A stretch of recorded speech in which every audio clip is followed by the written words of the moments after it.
आए हैं, क्या मामला है, क्या दिक्कत है? इसको आप ग्राउंड कहते हैं?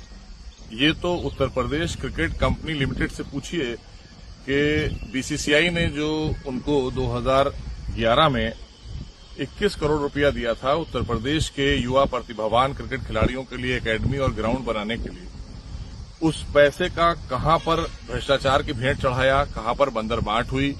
और जो अभी हमने आपको उनकी बैलेंस शीट दिखाई है, जिस बैलेंस शीट में Uttar Pradesh cricket company limited ने लगातार अपनी बैलेंस शीट में इस जो अमुक धन है उसका 3 करोड़ रुपए से ज्यादा दिखाया है कि मैंने यहां काम कराया है। 3 करोड़ रुपए से ज्यादा का लगातार 4-5 साल तक उनकी बैलेंस शीट पर आया, क्योंकि 2017 से लेकर और अभी तक ये निर्माण चल रहा है। दिखाया कि निर्माण करा रहे हैं, तो निर्माण कहाँ हो रहा है हमें आपको इसलिए मैं लेकर आया हूं कि ताकि प्रदेश और देश की जनता को और हमारी जो क्रिकेट के लिए उत्थान के लिए इतनी बड़ी संस्था विश्व की बीसीसीआई, जो हर राज्य में चाहती है कि वहां के युवा प्रतिभावान क्रिकेट खिलाड़ियों को आगे बढ़ाकर देश और देश के लिए आगे बढ़ाया जाए, उनको अवसर दिया जाए कि ताकि उनकी प्रतिभा कहीं वंचित न रह जाए और वो स्थान न पा पाए। तो इसलिए इस तरह का धन देकर वहां पर ग्राउंड बनाकर एकेडमी बनाकर उनको आगे बढ़ाने के लिए 100 करोड़ रुपए से ज्यादा तो खाली उत्तर प्रदेश को मिलता है हर साल,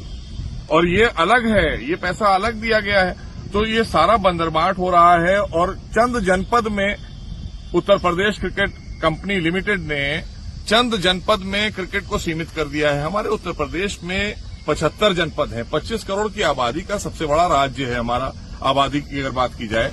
और वहीं पर अगर बात की जाए तो 75 जनपद हैं, 4-5 जनपद में क्रिकेट होता है और अपने चुनिंदा लोगों को ही इन्होंने जो डायरेक्टर्स हैं उसमें रखा हुआ है, और वही गवर्निंग बॉडी में उनके लोग हैं। तो न तो उन्हें कोई जानता है, ना वो किसी को जानते हैं। उन्हें तो भ्रष्टाचार करने के लिए लोगों को रखना था, वो उन्होंने रख लिए हैं। बाकी उत्तर प्रदेश के युवा प्रतिभावान क्रिकेट खिलाड़ी, उनका भविष्य क्या होगा, इससे उन्हें कोई मतलब नहीं है। उनका अपना भविष्य उज्जवल होना चाहिए, क्योंकि जो युवाओं के लिए पैसा आ रहा है भारतीय क्रिकेट कंट्रोल बोर्ड से, जो बीसीसीआई से आने वाला धन है, उसका कैसे बंदरबाट और लूट होती है, हम इसलिए यहां पर आए। ये तो अभी पहला खुलासा हम कर रहे हैं, जिसके प्रमाण भी आपको दिखाए हैं। जो इन्होंने balance sheet Uttar Pradesh cricket company ने दी है, वो बैलेंस शीट पर साफ दर्शाया है इन्होंने कि हमने 3 करोड़ रुपए से ज्यादा लिया है इस पर यहाँ निर्माण कार्य के लिए। तो यहाँ कौन सा निर्माण हो रहा है? जंगल देख रहे हैं सामने आप, ये पुराना खंडर देख रहे हैं, तो यहाँ कोई निर्माण तो हुआ नहीं है। और पैसा किसने खाया है, तो इसका हिसाब उत्तर प्रदेश और देश की जनता को और बीसीसीआई को देना होगा। और आपने इनकम टैक्स डिपार्टमेंट को भी बताया है कि हमने ये पैसा इस मद में खर्च किया है, तो 21 करोड़ रुपए का अभी वो हिसाब नहीं है। फिर अभी आपने गाजियाबाद में भी ऐसे ही और कई बेनामी गुमनामी संपत्ति आपने खरीदने के नाम पर उसमें अपनी बैलेंस शीट में दर्शाया है कि और कई जहां आपने खरीदी, तो कहां खरीदी है, कहां पर हो रहा है। तो ये जो लूट का अड्डा बन चुका है Uttar Pradesh cricket company limited, हमें इसका पर्दाफाश भी करना है और वहां से ऐसे लोगों को निकाल फेंकने का काम करेंगे, उनको हटाएंगे और जांच कराकर उन पर कार्रवाई भी कराई जाएगी। क्योंकि अगर आप देखें तो वित्तीय अनियमितता का बहुत बड़ा मामला आ रहा है सामने, जो आपके सामने अभी हमने दिखाया। और साथ ही साथ अगर देखें तो खिलाड़ियों के साथ में जो अन्याय हो रहा है 75 जनपद के खिलाड़ियों के साथ में, तो ले दे के 3-4 जनपद में क्रिकेट समेटी आपने, और जो 75 जनपद के कम से कम 70 जनपद ऐसे हैं उत्तर प्रदेश के, जहां के प्रतिभावान युवा खिलाड़ी कहां जाएं, किस मंच पर जाएं, उनको मंच भी नहीं मिल रहा है।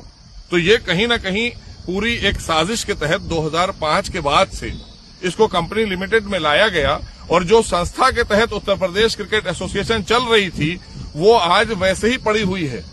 और अपनी एक कंपनी बनाकर, चंद लोगों ने कंपनी बनाकर और बंदरबाट और लूट का काम किया है। तो इसकी जांच कराएंगे और उस समय तक ये लड़ाई अब जारी रहेगी जब तक कि ऐसे लोगों को हम हटा नहीं लेंगे। और अभी फौरी तौर पर तो हमारी मांग है कि यहाँ पर एक प्रशासक नियुक्त हो उत्तर प्रदेश में, और ये सीबीआई के हवाले जांच की जाए, क्योंकि और एजेंसियों के हवाले करने से कोई फायदा नहीं है, क्योंकि बहुत बड़ा मामला है। और जहां पर खास करके बीसीसीआई लगातार अगर उत्थान की बात कर रही है, कल्याण की बात कर रही है युवा क्रिकेट खिलाड़ियों के, वहीं पर अगर आप देखें तो शोषण और अत्याचार और उत्पीड़न का काम हो रहा है उत्तर प्रदेश क्रिकेट कंपनी के द्वारा, वहां पर बैठे हुए चंद लोगों के द्वारा। तो इनको हटाना है और बच्चों को मंच देना है, जो हर जनपद में बैठे हैं, चाहे बलिया में बैठा हो, चाहे गाजियाबाद में बैठा हो, चाहे इलाहाबाद में बैठा हो, चाहे आपका लखनऊ और उन्नाव जहां आप खड़े हैं, यहां पर कौन सी क्रिकेट होती है? तो ऐसे तमाम ऐसे जनपद हैं, पूर्वांचल के जनपद हैं, तमाम हमारे अवध क्षेत्र के जनपद हैं, तमाम बुंदेलखंड के जनपद हैं, जहां पर क्रिकेट खिलाड़ी कल को वैभव सूर्यवंशी बनना चाहते हैं, उत्तर प्रदेश के रिंकू सिंह और सुरेश रैना बनना चाहते हैं, अगर आप बात करें भुवनेश्वर कुमार बनना चाहते हैं, उनके आदर्श खिलाड़ी हैं ये सब, लेकिन उनको स्थान नहीं मिल रहा है, ना तो उनको पता है कि हम कहां जाएं। और 3 दिन का मेला लगाते हैं, उसमें भी दोहन करते हैं बच्चों का। ये तो बहुत अच्छी बात नहीं है ना। अब ये सब नहीं चलेगा जब बीसीसीआई लगातार आपको 100 करोड़ रुपए से ज्यादा का धन देती है उत्तर प्रदेश के 75 जनपद के युवा प्रतिभावान क्रिकेट खिलाड़ियों के भविष्य को बनाने के लिए, उनके उत्थान और कल्याण के लिए, उनके लिए एकेडमी बनाइए, उनके लिए ग्राउंड बनाइए, उनके लिए तमाम और व्यवस्थाएं दीजिए, और ना कि बंदरबाट कीजिए। इसलिए तो पैसा नहीं देती ना। ये पैसा तो उत्तर प्रदेश के युवा प्रतिभावान खिलाड़ियों का है। हमारी आपकी सबकी सामूहिक जिम्मेदारी बनती है कि इसका हिसाब भी इनसे लिया जाए, और जो लोग गलत हैं उनको वहां से निकाला जाए, जांच के बाद उन पर कार्रवाई हो, ताकि हमारे उत्तर प्रदेश के 75 जनपद के युवा प्रतिभावान क्रिकेट खिलाड़ियों को मंच मिल सके। ये लड़ाई हम इसलिए लड़ रहे हैं सेव उत्तर प्रदेश क्रिकेट मुहिम के तहत। ये सेव उत्तर प्रदेश क्रिकेट मुहिम हम पिछले 4-5 साल से चला रहे हैं। अब हम हर जहां जहां पर भी इन्होंने इस तरह का घोटाला और गड़बड़ किया है, हम जाएंगे और जनता के बीच में आपको लेकर जाएंगे, मीडिया को लेकर जाएंगे, ताकि लोगों को पता चले कि ये सब लोग लूट रहे हैं उत्तर प्रदेश के युवा प्रतिभावान खिलाड़ियों के पैसे को। और आज भी अभिभावक भी परेशान हैं, बच्चे भी परेशान हैं, उनसे भी दोहन हो रहा है 3 दिन 4 दिन का मेला लगाकर। तो इसको बंद करना है, और एक अच्छी पारदर्शी क्रिकेट जो माननीय सर्वोच्च न्यायालय ने लोढ़ा कमेटी बनाई थी, सर्वोच्च न्यायालय के आदेश पर माननीय लोढ़ा कमेटी बनाई गई, उसके दिशा निर्देश पर बीसीसीआई ने सारे राज्यों को कहा है। उत्तर प्रदेश उसकी भी अवमानना करती है, उत्तर प्रदेश क्रिकेट कंपनी उसको भी नहीं मानती है, और एक भी उनका कानून नहीं मानती है। तो ये अपना कानून चला रहे हैं, क्योंकि ये कंपनी अवैध है। अवैध तरीके से उत्तर प्रदेश क्रिकेट कंपनी बनाई गई है, और इसलिए मुझे लगता है कि इस अवैध कंपनी का पर्दाफाश भी होना चाहिए, और साथ ही साथ हमारे उत्तर प्रदेश के युवा प्रतिभावान खिलाड़ियों के साथ न्याय होना चाहिए। ये और ये उत्तर प्रदेश क्रिकेट कंपनी क्या अंतर है, और कौन लोग इसको चला रहे हैं? इसका यही अंतर है कि एक जो यूपीसीए कंपनी लिमिटेड है, यहाँ पर बैठे हुए लोग भ्रष्टाचार कर रहे हैं, और जो संस्था थी उसका पैसा भी ये उठा ले गए। जो संस्था सोसाइटी रजिस्ट्रार में रजिस्टर्ड है, जिसके तहत हम सब रणजी ट्रॉफी खेले, और आज भारत की क्रिकेट कंट्रोल बोर्ड जो बीसीसीआई है, वो भी मद्रास की एक सोसाइटी में रजिस्टर्ड संस्था है, वो भी कंपनी नहीं है। और यहाँ पर इनका नजरिया, इनकी मंशा, इनकी नीयत साफ थी कि इन्हें भ्रष्टाचार करना था। जो पैसा था इस संस्था का, उस पैसे को भी 17 करोड़ के आसपास उसका पैसा था, उसकी भी बंदरबाट हुई है, उसका भी हिसाब इनको देना होगा। उसका सरकार हिसाब लेगी उत्तर प्रदेश की, क्योंकि उसकी जो गवर्नर होता था उसका, वो चीफ पैट्रन होता था। जो हमारी संस्था है उसका चीफ पैट्रन गवर्नर होता है उत्तर प्रदेश का। ना तो इन्होंने उत्तर प्रदेश सरकार से कोई परमिशन ली, ना ही गवर्नर को बताया, ना उससे कोई परमिशन ली कि हम साहब आपको हटाकर एक कंपनी बनाने जा रहे हैं। तो अवैध तरीके से कंपनी बनाई गई है, और इस कंपनी के बारे में जो आरओसी है, registrar of companies limited companies, वहां पर भी इनके खिलाफ कई मुकदमे पंजीकृत हुए हैं, और उन मुकदमों को भी हम आपके सामने उजागर करेंगे। और इस जमीन को लेकर भी इन पर, इनके डायरेक्टर्स पे मुकदमा है, लगभग 11-12 लोगों पर जो डायरेक्टर्स हैं Uttar Pradesh cricket company limited के उस समय के, उन पर मुकदमा उन्नाव के न्यायालय में उन पर भी पंजीकृत हुआ है, और वो अभी तक किसी डेट पर आए नहीं है।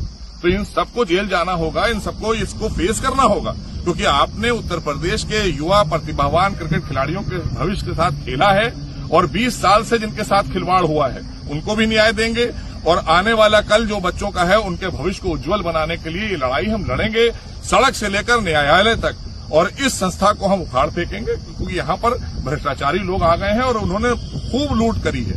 क्योंकि हजारों करोड़ रुपया जो मिला है इनको बीसीसीआई से, जो उत्थान के क्रिकेट के लिए, उसको इन्होंने बंदरबाट किया है। वो पैसा कहाँ है, उसका हिसाब इन्हें जनता के सामने देना हो, पब्लिक डोमेन में लाना होगा उसको।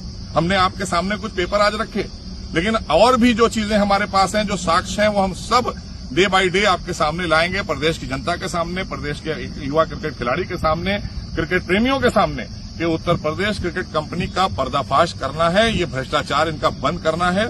और इसकी हमने मांग माननीय मुख्यमंत्री जी से भी की है, माननीय प्रधानमंत्री से भी की है, और हमने बीसीसीआई से कहा है कि बीसीसीआई यहाँ पर 4 टीमें दे, हम 4 टीमें मांग रहे हैं रणजी ट्रॉफी की। उत्तर प्रदेश बड़ा राज्य है 75 जनपद का, और वहां पर ये संस्था जो कंपनी है, कंपनी लिमिटेड, इसने 4 जनपद में ही क्रिकेट को समेट दिया। तो हमारे 71 जनपद के बच्चे कहां जाएं? वो किस प्लेटफॉर्म पे जाएं? वो कहां पर प्रदर्शन अपना दिखाएं? और प्रदर्शन दिखाने के लिए ऐसे जंगल में खड़ा करेगी यूपीसीए? ये यूपीसीए लिमिटेड ने ये जंगल तैयार किया है बच्चों के लिए, जो पैसा इसको मिला। 2011 का आदेश है बीसीसीआई का कि आप 2011 में कहा गया था कि आप अपना एकेडमी और एक अच्छा सा ग्राउंड आप बनाइए बच्चों के लिए। आपने कुछ नहीं बनाया, कहीं कोई ग्राउंड है ही नहीं इस कंपनी का। और यूपीसीए ने हमारा जो ग्रीन पार्क ऐतिहासिक स्टेडियम है उसको भी लीज पर लिया हुआ है, उसको भी हम वापस कराएंगे, उसकी भी जांच कराएंगे कि उसकी लीज किस आधार पर की गई। और 1 करोड़ रुपए पर एनम के हिसाब से वो लीज है और 30 साल की लीज है। वहां पर जो बच्चे हमारे क्रिकेट खेलते थे, जो हम सब लोग वहां पर रहे हैं ग्रीन पार्क स्पोर्ट्स हॉस्टल में, तो उन बच्चों का भविष्य भी अंधेर में चला गया, क्योंकि ये कंपनी अब मनमाने तरीके से वहां पर काम करती है। तो ऐसी भ्रष्टाचारी कंपनी में बैठे हुए लोगों को हमें बिहाइंड द बार करना है, उनकी जांच करानी है, और जांच के बाद ये दूध का दूध और पानी का पानी हो जाएगा। इसलिए हमारी मांग है कि अभी प्रशासक बिठाकर उत्तर प्रदेश की क्रिकेट को सुचारू रूप से 75 जनपद की क्रिकेट, जिसके लिए बीसीसीआई बाकायदा पैसा देती है उनके उत्थान और कल्याण के लिए, वो न्यायपूर्ण क्रिकेट और